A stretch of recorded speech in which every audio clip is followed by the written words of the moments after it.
Thank you so much. Recording in progress. All protocol observed, ladies and gentlemen. Good morning. Still morning.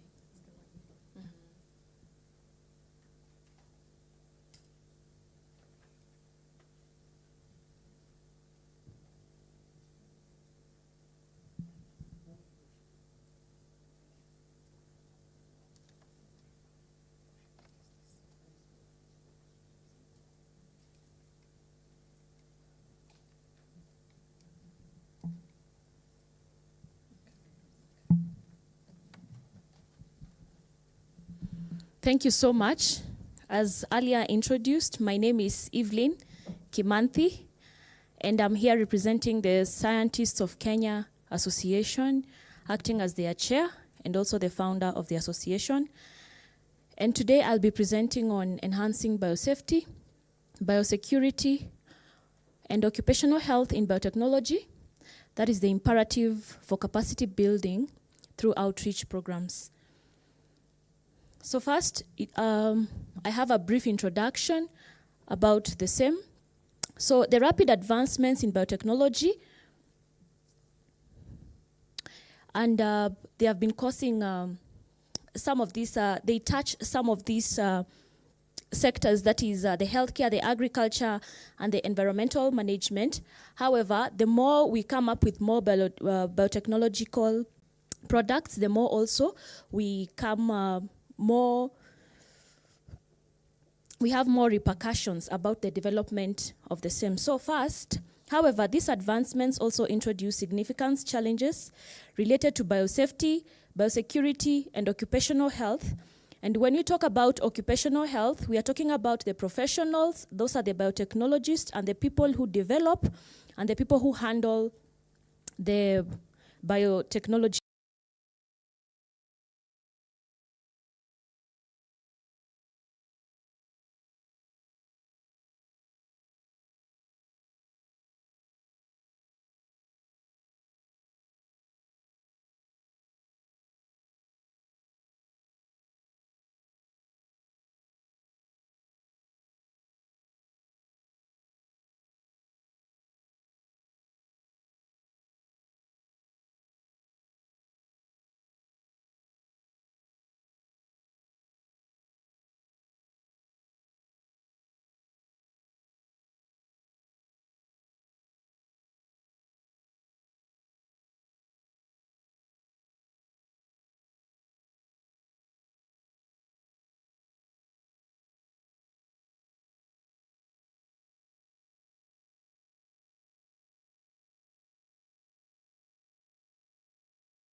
Remain exposed and no mechanisms for safety have been developed. This comes up after the regulatory bodies that we have and the authority, they have more concentrated on the frameworks that govern some of these biological products, forgetting, and if we weigh the frameworks that are safeguarding the technologies that are coming up and the frameworks that are being developed also to curb the issues of safety that arise from the development of these biotechnology products do not match. We have very few and limited frameworks that are used to enhance safety protocols. And an example is we have very few institutions that have trained their personnel on the ISO 35001. That is an international standard that indicates how to handle biohazards in the laboratory setups. So users of the biotechnology with no basic knowledge on these technologies are more exposed to the problems. So we have such institutions like research centers. We have testing and calibration laboratories that handle biotechnology products. And we have people that work in those research institutions that are not scientists. We'll give an example with people, even the casual workers, the cleaners. We have cleaners who clean even the laboratory. Those are people that are expected even to dispose some of the tissue cultures, even the positive ones, and because they lack the basic knowledge of how to handle even biohazards in laboratory, they become exposed to some of these predicaments. So these are some of the cases on biosafety, biosecurity, and occupational health. We have use of gene drives and dual use research. I will not dwell on the gene drives because it was mentioned yesterday by Professor Ngu. So the gene drives, these are just basically the genetic engineering technologies that can propagate particular suits of genes throughout a population. An example is the mosquito. The mosquito, most of the times we introduce these genes during their embryonic stages as they are nurturing, so that we can control them as a population disease vectors. Dual use research, this is also the genetic modification intended for beneficial purposes, could also be repurposed for harmful use. Then we have bioterrorism from biothreats. Also, this affects professionals in biotechnology and people working in biological laboratories. So the biological toxins and infectious organisms could be used to attack the animals, humans, and also plants. And the probable biothreats for human rope, all branches of the microbes, which also are the bacteria, the fungus, the viruses, and the toxins. Scientists, who are also the researchers, are the first point of exposure when working with these biothreats. The third case, the third case is the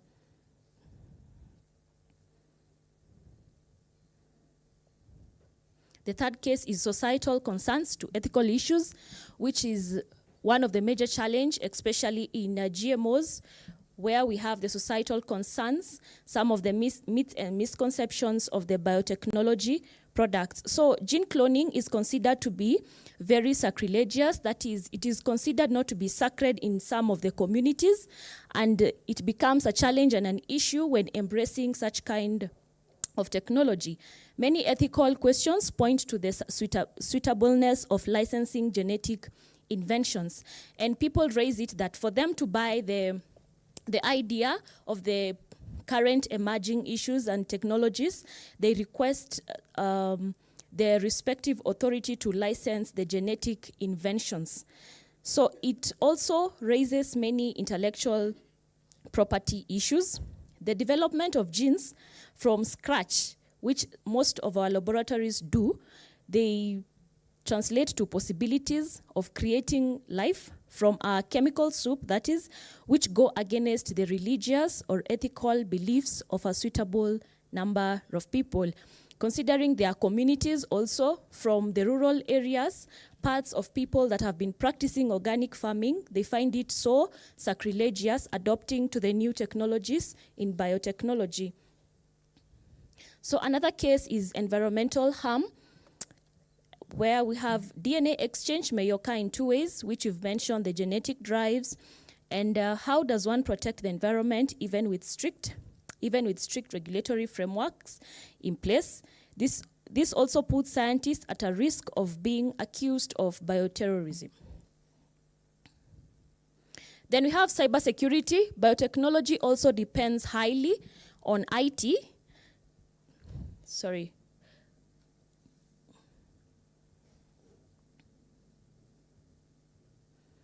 On IT, however, over-reliance on digital data for biotechnology makes data privacy a more significant concern during the development of these products. With the worldwide average cost of data breach being around $4 million, protecting personal data is a top priority and on a flip side, expensive. This is a big threat to biotech innovations, since critical information can be accessed when in the wrong hands. No one predicts what happens, actually.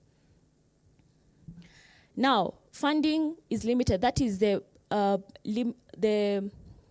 limited support in funding, which we consider the main issue that is facing biotechnology and also biosecurity, because very few funders are willing to work with individuals, that is researchers that have developed research work at a personal level, because they want, what they really want, they want to work with a team or a multidisciplinary, meaning they want to work with groups and institutions, which also becomes a challenge for people to get donors and also funding at a personal level. Capacity building trainings are also few due to dependence of funding. And I will relate this to the conference. It is all evident that we do not even have the young people, we do not have students amidst us because of the charges that were imposed on their participation.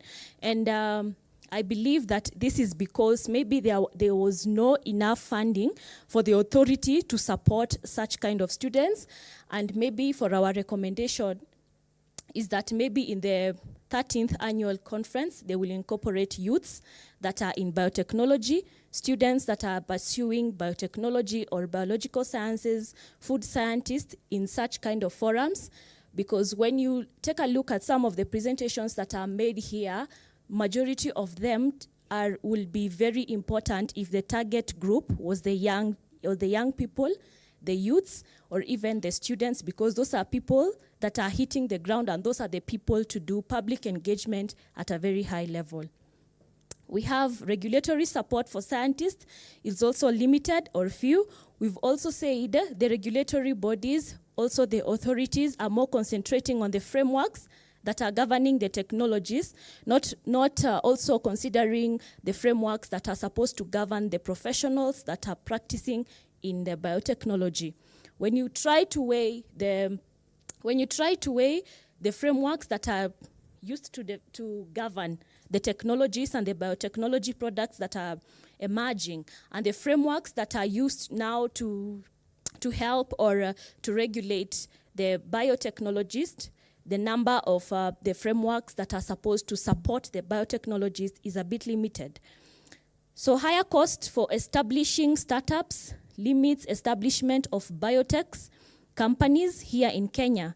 No acquisitions of startups are reported here in Kenya, leading to low morale to establish startups.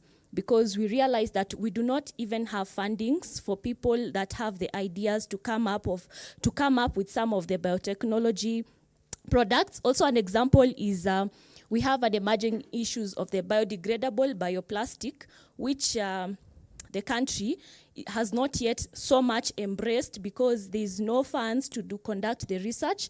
The research currently is being conducted in England, and Africa has not been in a position, yet we also use the biodegradable bioplastics. And the main reason, when you inquire to some of these research centers, they raise it that there are no funds to conduct such kind of research work. So we have the relevance. What are some of the relevance of biosafety, biosecurity, and occupational health and capacity building? This will enhance the fundamental concept of biosafety and biosecurity. I will want to give an example as a person that has interacted with scientists at different levels, starting from students, going up to professors and also institutions. There's a time that we were given an opportunity at TV47 to speak and give our opinions about the GMO, sometimes last year when GMO was the talk of the town. And I remember we have a WhatsApp group as an association, and I raised it that who is interested in going to represent the association. And from a capacity of 280, every person shied away from the conversation. Reason being, even the scientists themselves feel they don't have the substantial information. The level and the degree of the information they rely on are the information they acquired from their learning institutions, which when you come out here, it does not marry the information that we have about GMOs, which leads us also to also champion for capacity building. Because when we depend on capacity building at an institution base, we have scientists that are not affiliated to any organizations. We have scientists that are not practicing, considering our the country's state, we have no opportunities for scientists, especially biological sciences. So every year we release a batch. Every year a batch of scientists is released into the market, but we find only 10% make it to the industry. So what happens to the scientists that are not practicing, that after university they try to maneuver into the job market? We've also had cases of scientists that are even working in banks, reason being there are no opportunities. So our question is to the authority, how is this information supposed to get to the scientists that are not affiliated to institutions? We want to believe that scientists that are working in institutions, an institution can train their scientists. If a scientist is working in Kenya Bureau of Standards, KEBS does capacity building at a personal level with their staffs. So what happens to the people that have graduated and they have not found themselves to the job market? Does it mean that they will have to be affiliated sometimes? So this also, we are urging the authority also to use platforms like societies, platforms like associations where we have scientists either employed or not employed to do capacity building. So that really triggered the association when a capacity of 280, even the PhD holders were shying away to go and do the interview.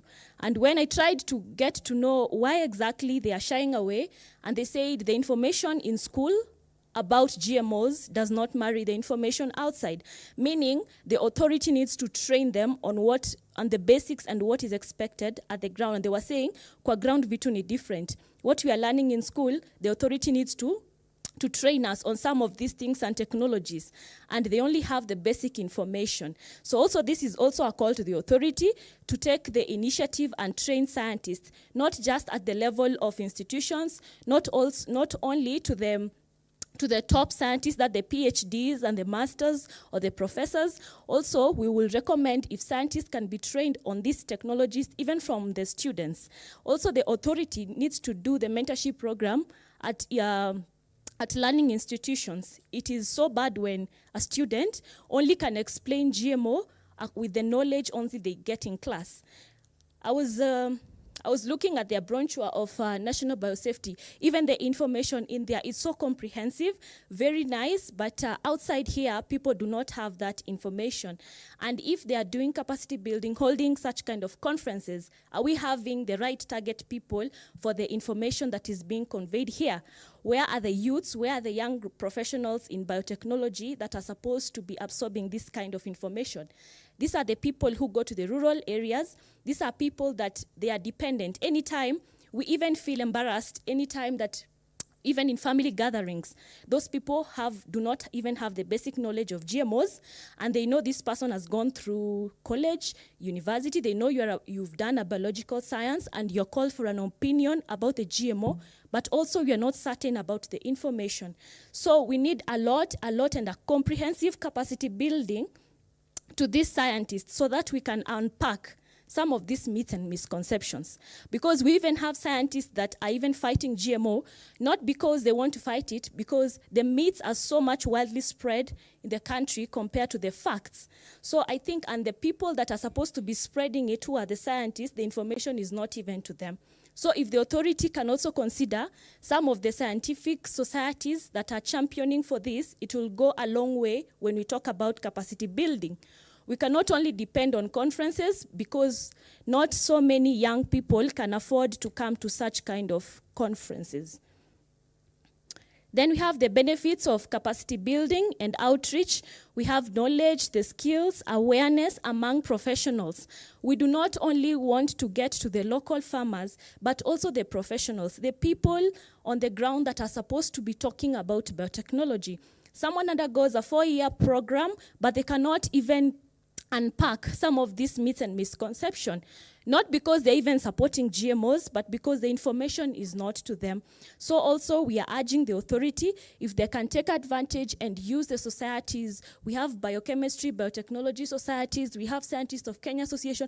That is where you find all these scientists are converging, either employed or not employed. Let's not depend on institutional trainings. Let's not depend also if such kind of trainings come up where the authority needs to invite KEFIs, need to invite other scientific organizations.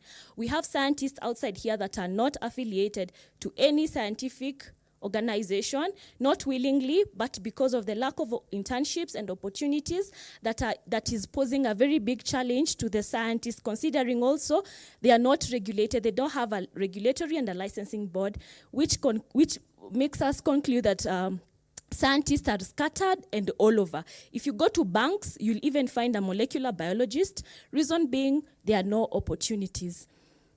So one of the key things that capacity building will do, it will also foster the culture of safety and security. Even the professionals will have the confidence when they are handling some of these biological agents. Let us capacity building. Capacity building really goes a long way, considering there are trainings that are so expensive, very much expensive that these people cannot afford. For instance, trainings like international standards, that is ISOs, you'll find the minimal amount you can pay for an ISO training is 60,000 to be trained at the Quality Institute in KEBS, to be trained at NEMA. There are ISOs. We have ISO 35001, which trains about biohazards. But the question is, how many institutions have trained their personnel on this ISO? And if, for instance, most of the scientists are working in private institutions, those working in private institutions, the institutions in themselves, they say they do not have money to capacity build these people. And these are the same people that we find in the laboratory who are developing the biotechnology. What are the safety protocols that the authority is doing to ensure that all biotechnologists, all professionals that are working in such kind of setups, their safety is upheld with dignity, and their safety is upheld so much because they are the people that should be on the forefront. As we safeguard the technology that we are coming up with, can we safeguard the professionals that are into this technology that we are trying to come up with? So that the implications, I'll go to the implication. By using a multidisciplinary approach involving trainings, workshops, seminars, and collaborative projects, the outreach program will empower individuals, stakeholders, and organizations to effectively manage biosafety and biosecurity. If we conduct workshops as scientists, if we conduct workshops, trainings, if we train these ISO standards, a professional is able to understand and to also to buy the idea of what is expected of them if they are operating in such kind of laboratories. They are able to understand the kind of biological agents that they are exposed to, apart from the knowledge that they get from their colleges and the knowledge they get from their universities. There's a lot of knowledge outside here because everyone can attest that what you learn you become even a good professional, not because of your academic qualifications, as much as it is also important, but how much you're practicing, how much the expertise, the experience is what defines you as a scientist. So as we say, a scientist, as much as education is very important to become a scientist, also experience goes a long way. But what happens to the people that are not getting experience? What happens to the kids that are graduating with even first class, and the first class is taken to banks, is taken to reception as receptionist? What is the authority doing about that? And for instance, if they land also into banks, and for instance, I'm trying to really imagine if there is that conversation during a tea break or a lunch break on what is your view on GMO. That person does not even have any view, and people expect so much from that person because that person has undergone 4-year training in college and university. To an extreme, you cannot even explain what exactly a GMO is, the implications of what are the advantages of GMO over the disadvantages. You cannot unpack even a single myth or a misconception, even in front of your peers. And what I'm trying to say is the power of outreach programs when it comes to the issue of GMO, it will go a very long way. And if they have to do the public engagement, can we use the young people? I was listening to the to the presentation that Professor Oduor was making, then he said he would really love to see the youths who are holding jembes in TikToks and all that. But unfortunately, we don't even have even 5 here, because if we really want the information to go far and far away, we really need to invoke the people that are so influential in the industry of media, who are the youths. So the same youths are the people that are supposed to be so much trained. And outside here, there are youths that are so passionate about GMOs. There are youths that are so passionate about biotechnology. But what is hindering them is that they are so limited with some of these activities. There are so many youths that really wanted to attend this conference, but they were limited because a student cannot afford 30,000 to come to a conference at this juncture. So also, if the authority can have a way of lobbying for funds for youths to be attending such kind of forums, for young professionals, for students in such kind of setups, we'll be very happy if we were being challenged by students asking questions. Okay, so as I finalize, also this will offer a decentralized approach to monitoring of biosafety and risks related to biotechnology products such as GMOs. Above all, investing in capacity building will create a resilient biotechnology workforce capable of advancing innovation while safeguarding public health and environmental. Also, just to mention, also if we capacity build these people, what we do is that we create a resilient biotechnology workforce. People know exactly what they are working on. People know exactly what they are exposed to because they have a deeper understanding. Let's normalize training people, workshops, even to the institutions that are here. Capacity building goes a long way even for employees. Because when someone if I get a job as a biotechnologist in a laboratory and what I really get is just introduction and all that, and there's so much expectations of me to deliver into the organization. Maybe I'm even a fresh graduate. I have not interacted with these things because some universities are not well facilitated with laboratory equipments. We have very interior universities that even do not have basic equipments, and those are the people also we are releasing with first class. What happens if we do not capacity build them? What happens if we don't involve them in such kind of forums? What we will have is that we will have very learned people, but technically, they cannot deliver. Technically, they cannot even speak about what they did in school.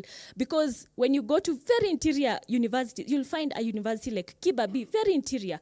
They lack even the basic equipments. A basic HPLC for chemistry, for people in chemistry, you'll find they do not have such kind of.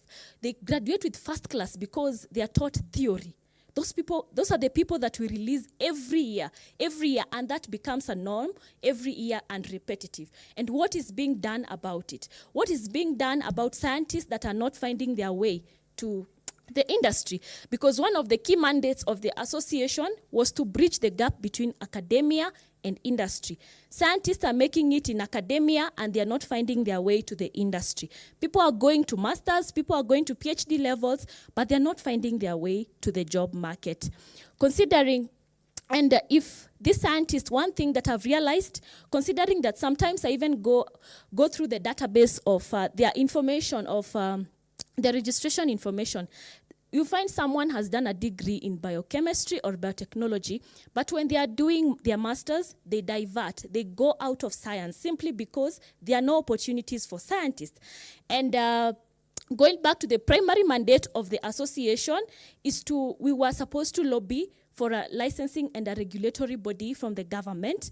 We will feel so good if there's a board that voices our concerns as scientists. Just the other day, we were having strikes of the doctors, and KMPDCU was really fighting for the welfare of their interns, for their salaries to increase. And we were asking ourselves a questions in a certain meeting that we were. Who voices for the interns in sciences? Our interns are paid 10,000 to 15,000. Who do they go to? Some of them work for private organizations. Some of them are even interning free of charge, but they sit there.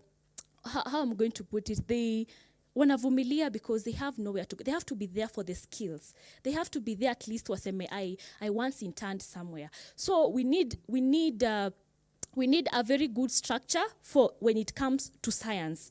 Science is a very important subject or a course with a lot of multidisciplinary units. We need to focus on it. We need to recognize scientists as a profession, because these scientists, I'm very sure that science and medicine, hazijachana sana, even in cluster point when you're joining university, but we have, we do not have that recognition as scientists. So lastly, I think I am done with the presentation, and my only recommendation is in the next forums, can the authority also invoke youths and young people, more so also young girls and women that are venturing into science and research. Thank you. Let us give her a heavy clap. We can give a better one. You know, she's the youngest in the room, the youngest scientist. Frankly speaking, and telling us the truth, we really appreciate. In fact, I was touched when she said she's the only one, the chairperson in the room. Hapo tulianguka. Next time tutaleta wengi. Correction taken. She's really taken us around, over the applications of biotechnology in health, agriculture, and environment, and also taken us through the challenges that are being faced because of the under the application of the biotechnology and the implication. And then one thing also I've caught in the presentation is that capacity building and outreach. The youths are crying. The young scientists are crying. It is good we have our chairman here, and we have our CEO here, and we have the director here and the deputy director here of NBA. I think we can revive the BioAware program. The BioAware strategy. We used to have a BioAware strategy that was hosted by the Ministry of Agriculture. It is something that NBA can look at. And looking out of this report, I think it can be a strategy of mobilizing for more resources. Thank you so much, Chairperson. Your presentation was really real. And now this is another opportunity. We are going to hear from Professor Joel Ochieng. When I grow up, I also want to be a professor. I think I need to be mentored. From University of Nairobi, giving us the role of institutions of higher learning in biosafety and biotechnology. Professor, you have 30 minutes. Thank you, Madam. Proceed. Thank you, thank you. First, I would want to acknowledge the presence of Wanjiru Kamau, who, despite having some reservations about GM, I've found her to be a person who brings issues on the table. By being here alone tells you this is a person who is ready for dialogue. Unlike many other situations where somebody would rather go to court, they have not even said what the problem is. This has brought something on the table. We can discuss together, and this is the spirit of dialogue in the country, whether political, scientific, or otherwise. Thank you very much, Wanjiru Kamau. Now, I'm going to give not a presentation really, but a discussion on the role of universities, not institutions of higher learning, because now we are on a CBC curriculum, and we have to define exactly which institutions we're talking about. We're talking about universities. That's why I've modified a little, so that we align to the CBC curriculum, where institutions of higher learning becomes ambiguous, and I wanted to remove that ambiguity. So we're talking about universities, which are centers of learning and research. Thank you very much. So our role is clear. We all know what we do. We train manpower, we develop manpower, we do research, we do public outreach. But now, what does GM technology, operations, and products require for it to have proper sense to our country and our region? We'll need an enabling environment, which has several components. It's about people accepting the technology, people saying this will help us. So there must be a true problem on the ground. We don't develop products for the fun, but to solve existing problems. that the citizens will own. These were problems. The technology was used. A product is here to save us. And we need a regulatory and policy environment as well. And of course, policies and laws, and then public participation and awareness, and most importantly, acceptance. Because the product will head nowhere if people are not willing to accept it. So that's our priority. And then, of course, some framework. We have in Kenya the National Biosafety Framework, which is very important. And then we have the capacity. We need that capacity in the country. Remember, even if you don't want GM technology or its products, you'll still need the capacity to have an institution that can police the country. If you don't want it, you need capacity to test and to know that this is GM, so I'm not taking it.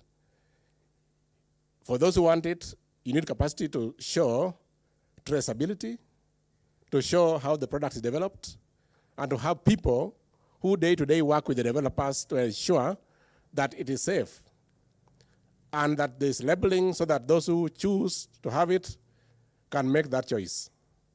So what we do is that we develop that capacity, and of course, our research is to gather knowledge through research, and we gather and manage knowledge.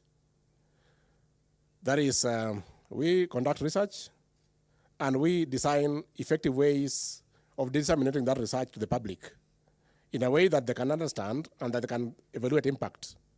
And then we develop human resource for those things I've mentioned.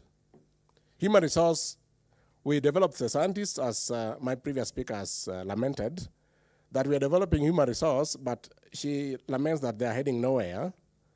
Sadly, I'm hearing that. So we also develop resource for regulatory capacity. And to prove that, in this same room, there are two categories of people. We have the NBA scientific staff, and one of them is called Eric Korir for accountability purposes and transparency, who was trained at the University of Nairobi for a Master of Science degree in biotechnology. So if there were doubts about degrees, I can vouch that he was here. He was my student. He graduated properly, having passed very well. And while he was doing his master's, I was actually lumping many other master students into the lab and abandoned them halfway because Korir is there to deal with them. So it was that efficient. And then the National Biosafety Authority Board comprised my senior academics from the universities. And specifically University of Nairobi has donated quite a number. The chair of the board, the immediate previous CEO, Professor Ogoi, was my colleague and is still my colleague, although now he has moved to the Technical University of Kenya. So that capacity is what we develop for regulatory purposes and for product development. So we have people who can develop the products we're talking about, we have people who can regulate and assure the safety, and we have people who can do the communication so that the public can understand what is available and what systems are put in place to assure that safety.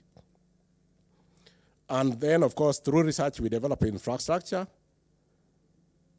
because as you know, and this is something I need to clarify, when we say an institution has capacity to develop GM or not, there are two issues we are discussing. There is the technical capacity to do, and there is the legal capacity. Where legal capacity here means, is that laboratory certified by NBA to be a biosafety laboratory or not? You may have the most advanced lab in this country, but you have not applied for certification. So we might say you have no capacity, but we need to know what we are talking about. Are we discussing the legal aspect of it or the technical aspect? So if I now show data on the number of labs we have that have the capacity to develop a product, or that is GM in nature, and as you know, GM product development begins from other stages. There is the molecular biology stage, there is the tissue culture stage, then there is the transformation stage. Most of the labs may only lack the transformation level capacity, but they have all the other capacities, and even the field trials. So we need to be sure what we're discussing. And then we conduct community outreach. That is where we now meet the members who are those scientists who are not being absorbed into the private sector or back to the universities. We need to reach out to them, work together, provide internship, and also reach them out as target groups for capacity. And of course, we support policy formulation. And if I have colleagues in the room, we have usually failed because professors are known for only one thing. Majority, not all. We keep quiet and we keep off until policies and laws are developed. Once the laws have been passed in Parliament, we come back and say, but this is a very silly law. Where were we? So we have to be proactive in policy development and law formulation. Like now, we're talking about revising the Biosafety Act. We will wait somewhere until it has been revised. And maybe one of the revisions, I'm just giving a hypothetical case, is that no product can be developed by a university. And once that has gone through Parliament, and now it's a law, then I say, no, how can we have such a silly law? Let us be at the center of that formulation and stop complaining. So we develop human capacity, regulatory capacity, capacity adopt, and that which I'm showing you is an assessment we conducted, not just an assessment like survey, we conducted an analysis, actual analysis on the ground about the capacity in the region, that is sub-Saharan Africa, because I'm saying we are developing capacity, but do we have it? Enough for the country to adopt the technology and to accept the products. And we did one is human resource, do we have it? Do we have the regulatory systems in place? Do we have a supportive policy that accompanies or that underpins that development? And is there a tangible impact from the GM technology and products that we already have? It would be sad to say Kenya is very advanced in GM technology, but do we have tangible impacts of adopting that technology? That's what we're looking at as well. And as we said, scientists, we don't talk from hearsay and rumors. We talk from data. We are into an economy that we are calling bottom-up transformation agenda. That means we would prefer a system where the demand is driven from the bottom. It is the people who have a problem and whom we have served with products of genetic engineering and who have now transformed their life saying, this is where we wanted to be several years back or 50 years ago. That is bottoms up. The demand is from the people. Then we develop the product. We are not intending to develop a product and then impose it on anyone because we are supposed to solve problems of society. So those three studies assess whether the country has enough capacity, but we went over to the region. Because we cannot talk about Kenya only, we have trade barriers, we have non-tariff and tariff trade barriers across countries in the region, and so it was important to look at the sub-Saharan Africa as a whole. And the conclusion is that yes, Kenya does have enough capacity to both adopt and adapt genetic engineering and to trade in products of that process. As I said, it's not hearsay. It is published in Springer Nature in 2022 and other two publications. So we are talking about a capacity that is proven by data, not by rumors. That's just a shot you may not be able to see, but Kenya is somewhere there. Kenya is somewhere there. In terms of FTE means full-time equivalents, the kind of personnel we have that conduct research, but this is in biotech as a whole. You know, biotech is different from, biotech is the umbrella house for which genetic engineering is only a component. So we went out to biotech first, and then we look at genetic engineering. Then we have the capacity, intensity of biotech capacity available. You look at Kenya, we should be there. Kenya should be there. We are looking at planned biotechnologies per 10,000 hectares of arable land. We look at various components. Even the number of biotechnologies available per million inhabitants. Because when you talk about healthcare, for example, you talk about a doctor per number of citizens. And I will leave you with that so I don't have to explain the content. Now, this is where what I was talking about earlier. We have Kenya here, and we're talking about molecular biology labs in Kenya. And we're talking about facilities available that are certified. So we may have many other labs that are fairly advanced, but they haven't applied for certification or are in the process of being considered. So this data underestimates the available capacity. And then this is biotech spending, because capacity is not about people and labs only. It's the government putting money in product development, in training, in outreach, and in assuring that the country adopts the technology for the interest of the citizens. And Kenya is somewhere nice there. It should be there, but with time, because we have so many other problems like floods. So right now, we are somewhere there. We are better than all these other countries until we are now there.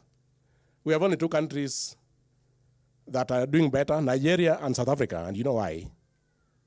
So, given time, if we give this government time, just a few years, I'm sure, we'll spend more on biotech development. And this is what we have. That's the current landscape. What do we have and how does that inform our future or what we should do next? We have a policy environment that somewhat depends on who is in charge or who has been elected. And Roy Mugira is not here. I think he should be doing something. Oh, I wasn't seeing the government. So, because these are colleagues, and even the chair of the board is my senior colleague at the university, we have to move very fast right now because we have a president and a government that embraces technology, not just GM, I'm saying technology as a whole, in transforming the country.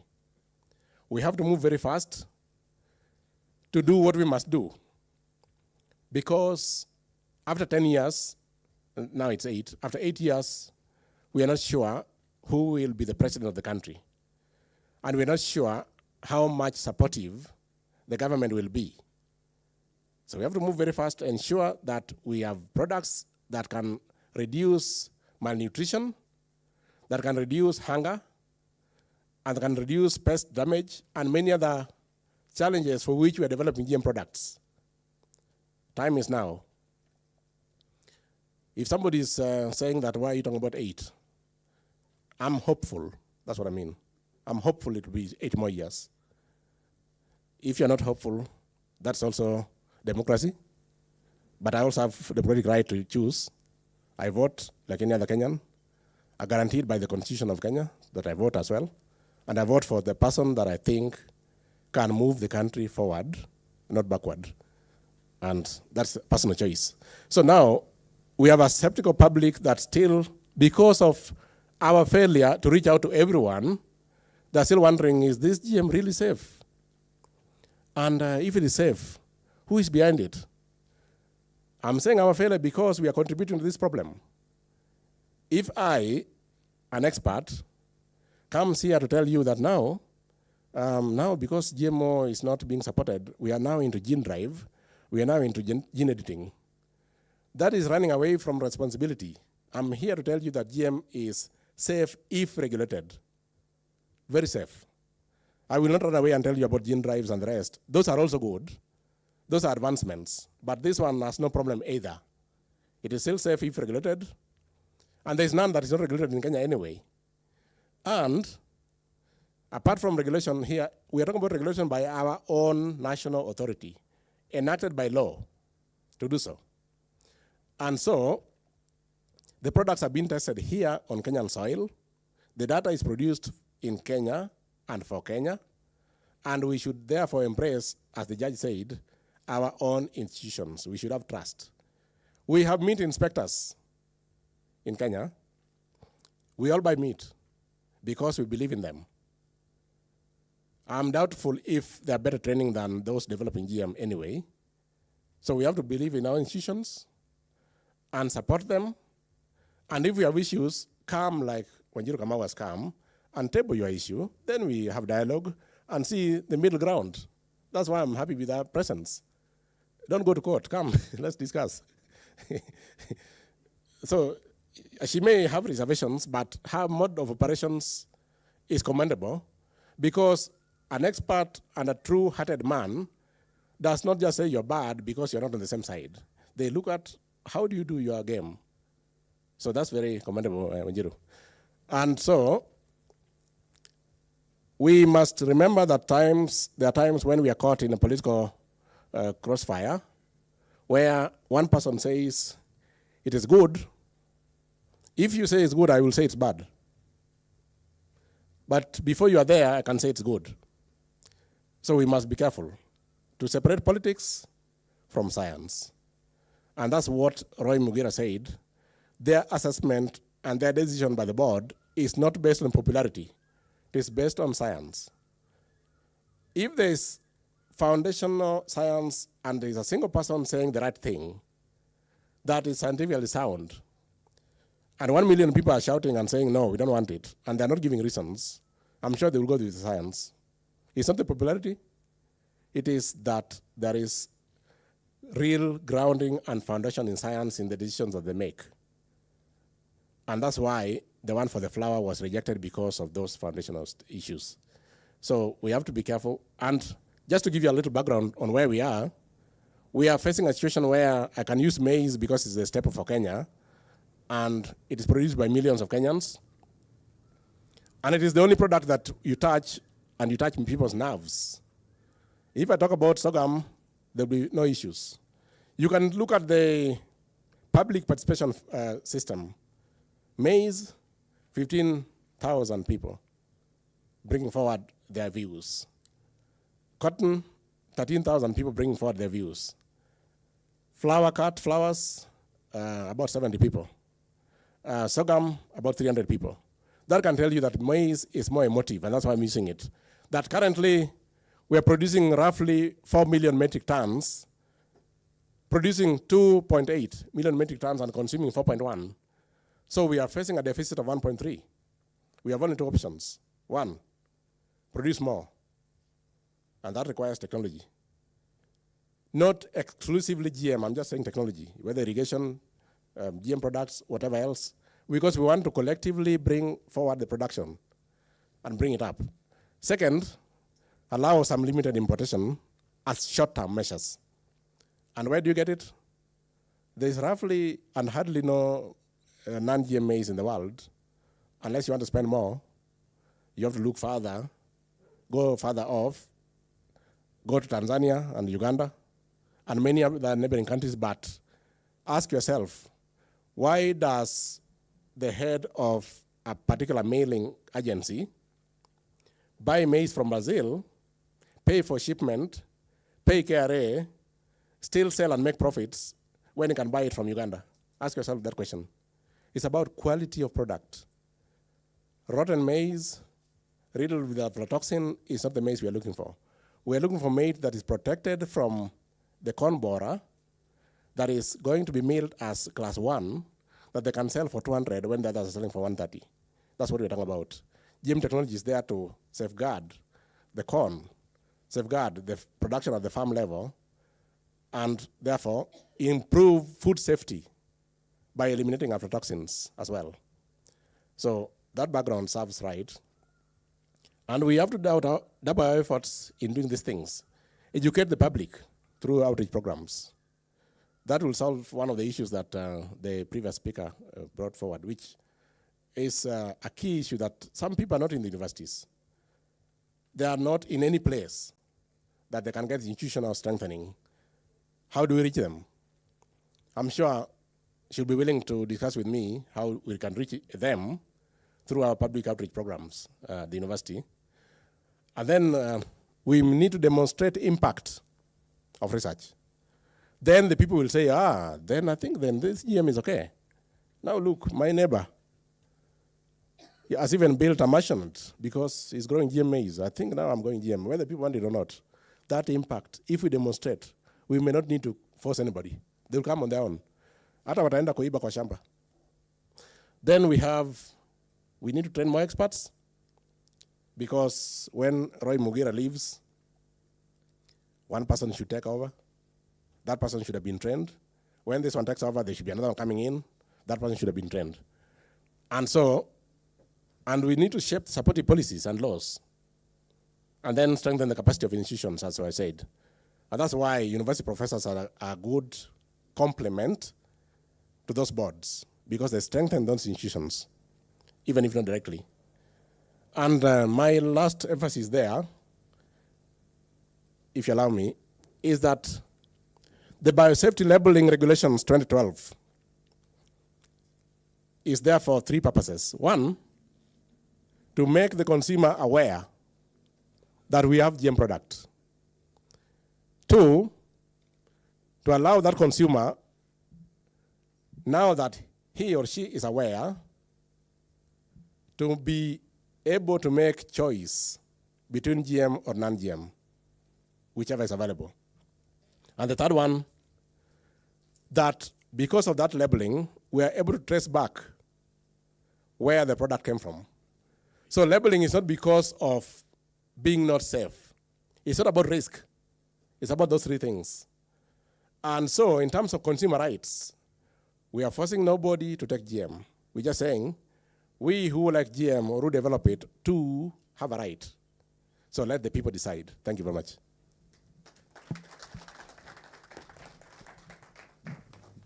Thank you, Professor. Can we give a professor a handy clap? Yes, Professor, thank you so much. This one belongs to me. I think it belongs somewhere here. Professor, thank you so much for taking us through what is required for commercialization of GMO products. Then you took us through the university's moral and legal mandates, and then you have finalized by regional capacity assessments. Thank you so much. And at this particular point, we want to take questions for the two presenters. We'll take the first 5. Then we will get the responses. Then we take 3, and then we break for lunch. Who wants to go first? Thank you. Say your name, your institution, and then the question or comment. Thank you, Madam Coordinator, and the presenters who have just come out of the stage. My name is Julius Kingo, Director Licensing Tea Board of Kenya. I think mine is a comment and a challenge to all of us, especially NBA. I would like to talk about tea, which is a product that we export 95% of what we produce in Kenya. And when you look at the markets, there are those who talk about they want tea which is non-GMO. For example, there is none of the markets that have talked about GMO tea. So in this case, I just want to throw a challenge that we need not to limit our attention locally. We also need to do outreach out there where we are exporting some of our products.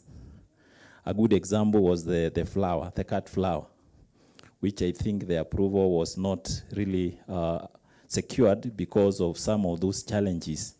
So as we think about outreach and also sharing awareness, then we also need to look outside Kenya. Thank you very much.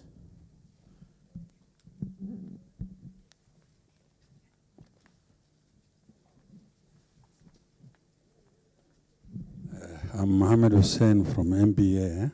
I have a burning question to the professor, as has been asserted earlier by Mrs. Wanjiru. She said that developing a GMO seed can cost up to $130 million. Now, is it true? How much does it cost to develop one of those GMO components? Thank you very much.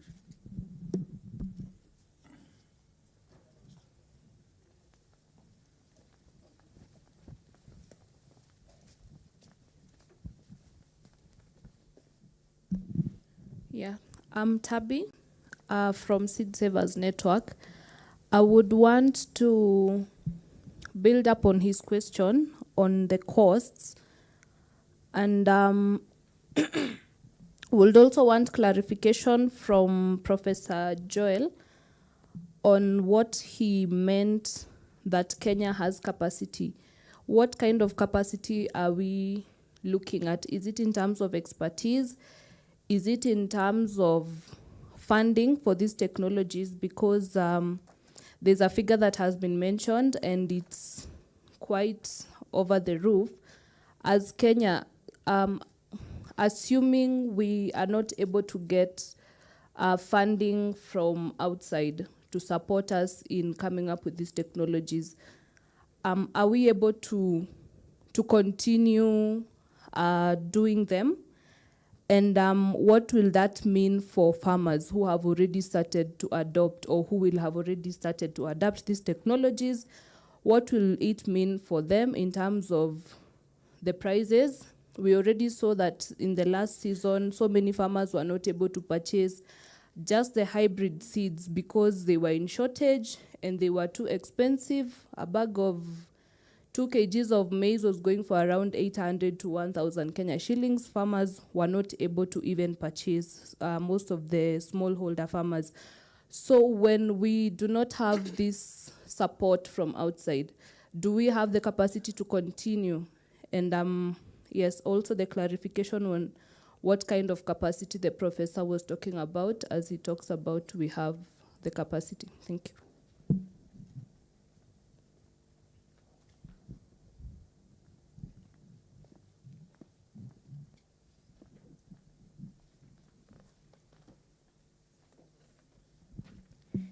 Thank you, the speakers, and thank you, Professor Ocheng, for being very complimentary. We are all Kenyans. At the end of the day, we must find a solution that works for us.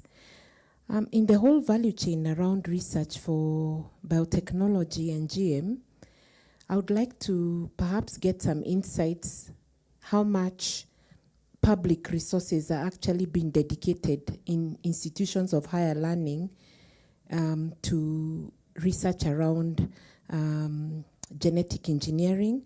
And maybe this would be a good point to clarify that the organic movement doesn't have an issue with biotechnology, the whole umbrella around biotechnology. If we look at things like breeding, like fermentation, those are all non-contentious issues. It's the new forms of biotech, like genetic engineering, gene editing, that is very controversial, and those are the areas that the movement promoting organic agriculture has issues with. So I want to know how much of the public resources, perhaps from public institutions, is being dedicated to actual research around genetic engineering. Why I raise this issue is because this technology has embraced public-private partnerships a lot, but I think the private interest usually overrides the public interest. That's one question. The second question, out of the money that goes into research on biotech, on genetic engineering, how much is allocated to biosafety? Following through biosafety issues and issues of concern, because from our own research, we found that most institutions will dedicate less than 3% to following up on biosafety areas and biosafety concerns. So I would like to hear from Professor what is actually happening on the ground. I think I'll leave it for now. Thank you. I think those are 5 questions, because the first one was a comment, and I think one question was Madam was targeting the government but not Professor, because when we are asking how much is being given to research on GMOs, and also if there is any for biosafety stuff, that is for government. And I think there is government in the house, so they'll pick that question. Professor, for your questions, they want to know how much the cost of producing the GMO products. They're saying it's quite high, and it has been picked up by two participants, and also does Kenya have capacity? They want you to define that capacity. And now the floor is yours. Thank you, thank you. Yeah, first is to talk about the initial development costs and to clarify that the technology you're using currently, which is to insert a gene that, for example, protects maize from stem borer, is a technology that is 22 years old. And once it goes beyond the 20 years embargo period, it becomes royalty free. So we are using a technology that already exists in the world. We are not developing the technology from scratch. We are adapting it to develop new products for the current market in Kenya. So we are not spending that money to think about what to do. That was already done. And the 22 years means 20 years has decayed the embargo period in what you call when you protect things through IP, intellectual property rights. After 20 years, now anybody can use that technology as free resource. That's what we are using currently. And so we are not undergoing that initial cost at all. Now, that is tied to the issue of hybrid maize being more expensive. Remember, and I hope we are distinguishing between hybrid maize and genetically engineered maize. Genetically engineered maize is not more expensive than conventional one. It is ordinary maize in terms of costing at the aggregate level. You're not going to spend any more money because it's GM. You'll spend as much money as you would have spent on any other maize on sale. And if it costs more, by default, farmers will avoid it. And so it will not be adopted. And so there's no problem. For any farmer to buy it still means the benefits outweigh the costs. This is common sense. So if somebody is still buying it, it means his harvesting is showing him that the benefits outweigh the costs. And so it is incremental to their life. Now, the capacity that we're talking about here, we're talking about capacity in 4 sets. We're talking about human resources, experts who can develop products, experts who can regulate products. We're talking about capacity in terms of infrastructure. Do we have laboratories that are the right biosafety level as to assure safety once a product is developed there? And the person who does the checking. We're talking about funding. That's capacity still. We're talking about funding. How much is the government spending on that? We are talking about collaborations. Most GM products are developed through a collaborative effort. And for BT maize, it is through public-private partnership. Government, developers, the private sector. So it's a collaborative effort. And as much as, because Wanjiru is asking how much money is the government spending on GM, and there's government in the house, and there's a researcher in the house as well who has done that survey, and he has real figures, precise figures, not about. The government of Kenya spent precisely $51 million in the last 10 years. That's the figures we have. But of course, there could be more expenditure that is not captured in our survey, and that the government can answer. Thank you very much.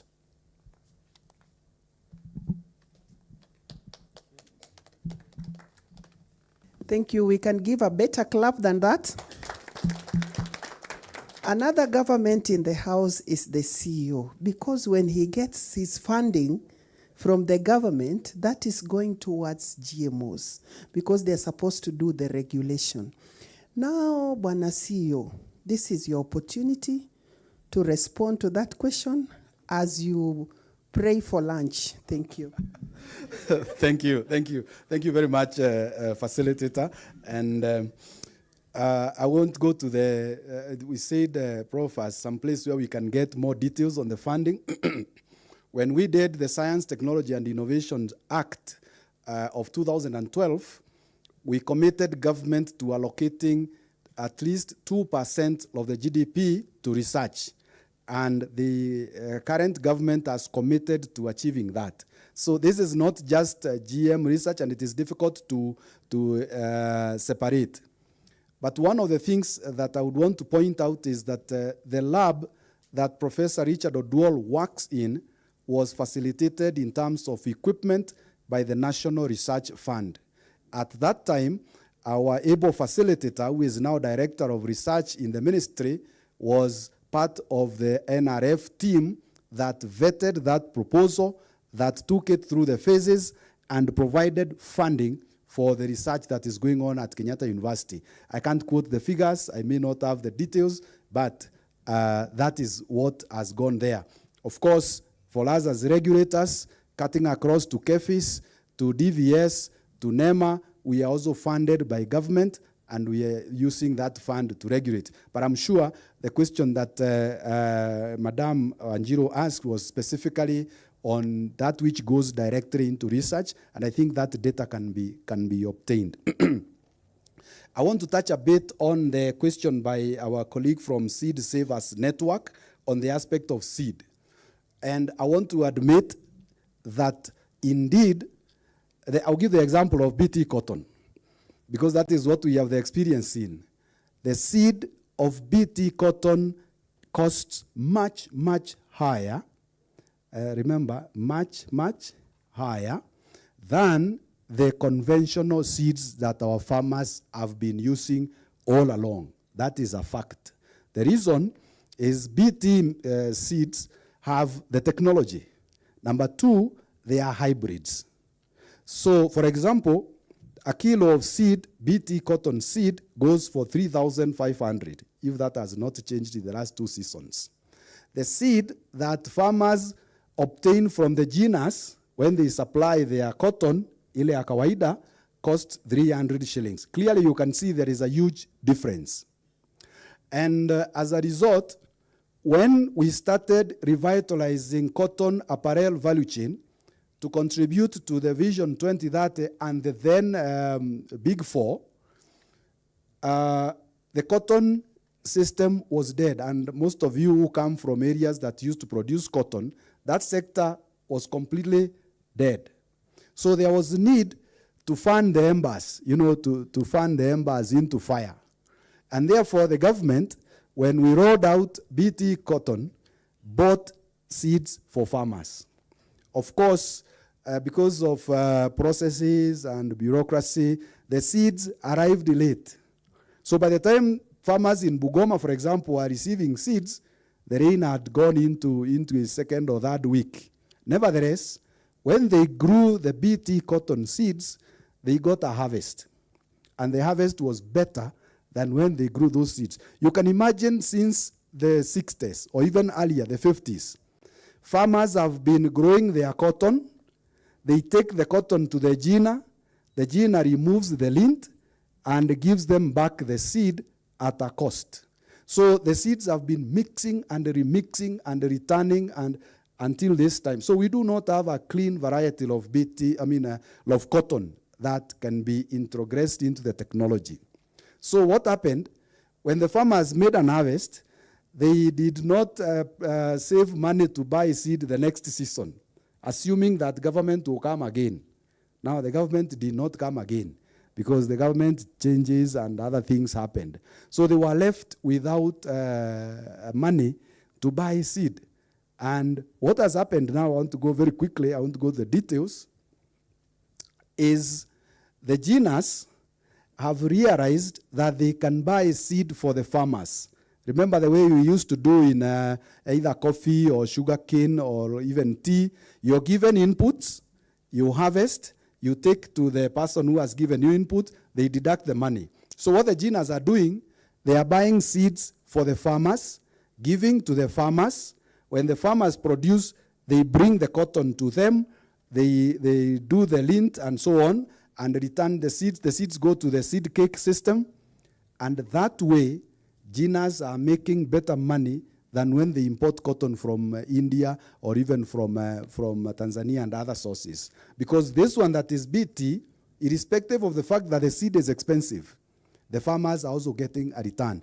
We will have a chance later on to hear from Mr. Magondu, who is actually on the ground. So it is true, the seeds are expensive, but that notwithstanding, the production through that system is yielding better quality cotton, better returns, and the GNAs are now ready to give the seeds locally, and that is Recording in ongoing. progress.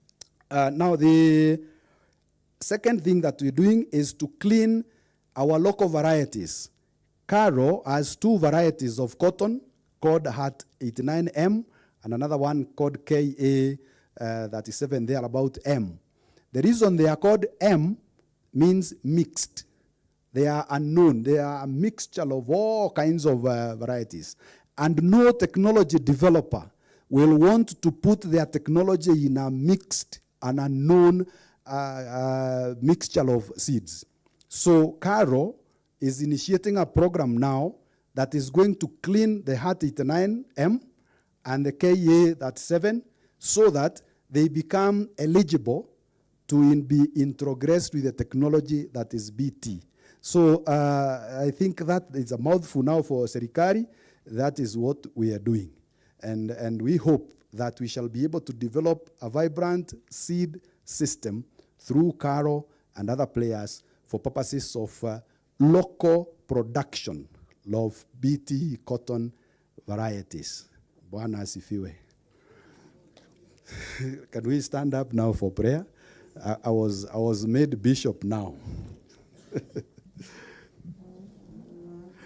Let's pray.